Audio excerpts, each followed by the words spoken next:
नरीम, सबसे पहले तो मैं ये कहना चाहता हूँ कि आपके मीडिया का शुक्रिया, डिजिटल मीडिया का, जो आवाम को हक और सच की आवाज़ दिखा रहे हैं और बता रहे हैं। और पाकिस्तान की आवाम को भी मसलूट पेश करता हूँ कि जो जागी है और उनको पता चल चुका है कि इमरान खान साहब की शक्ल में एक हकीकी आज़ादी का जो मार्च चल रहा है, ये इमरान खान साहब एक सच्चे लीडर हैं। सबसे पहले उन्होंने पहली तकरीर में कहा था कि जब मैं इन पर चोरों और डाकुओं और लुटेरों पर हाथ डालूंगा तो ये सब चोर इकट्ठे हो जाएंगे। अल्लाह का शुक्र है, पीडीए की शक्ल में हमको ये चोर और डाकू इकट्ठे नज़र आ रहे हैं और हम एक ही महाज पे लड़ रहे हैं।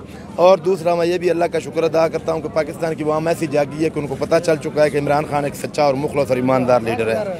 हम ये इमरान खान साहब को पैगाम देना चाहते हैं कि कभी भी इंशाल्लाह पीछे नहीं हटेंगे, लाहौर से आपके साथ हैं इंशाल्लाह। कभी भी आप जब तक हमें कॉल नहीं देंगे हम पीछे जाने वाले नहीं हैं। खून के आखिरी कतरे तक आपके साथ हैं और कभी भी आपको छोड़ेंगे नहीं इंशाल्लाह।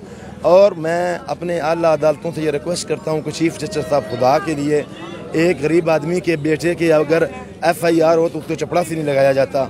आपने कैसे इस क्राइम मिनिस्टर को हमारे ऊपर नाज़िल कर दिया है। मैं रिक्वेस्ट करता हूँ कि 100 मोटर नोटिस लें और आप डॉक्टर रिजवान साहब का हिसाब लगाएं, डॉक्टर रिजवान को कैसे शहीद किया गया, और अरशद शरीफ साहब का हिसाब लगाएं। उसका भाई एक मेजर था, उसका बाप नेवी में था।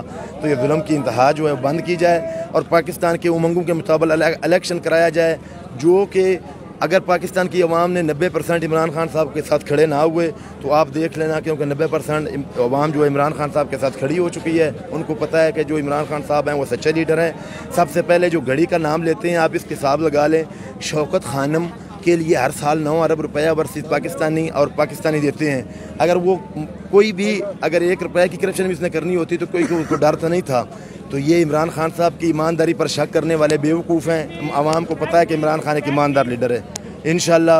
इंशाल्लाह इमरान खान साहब अगले वज़ीर आज़म होंगे और 2 तिहाई नहीं 3 तिहाई क्लीन स्वीप करेंगे और वज़ीर आज़म बनेंगे। और मैं आपका बहुत बहुत शुक्रिया अदा करता हूँ।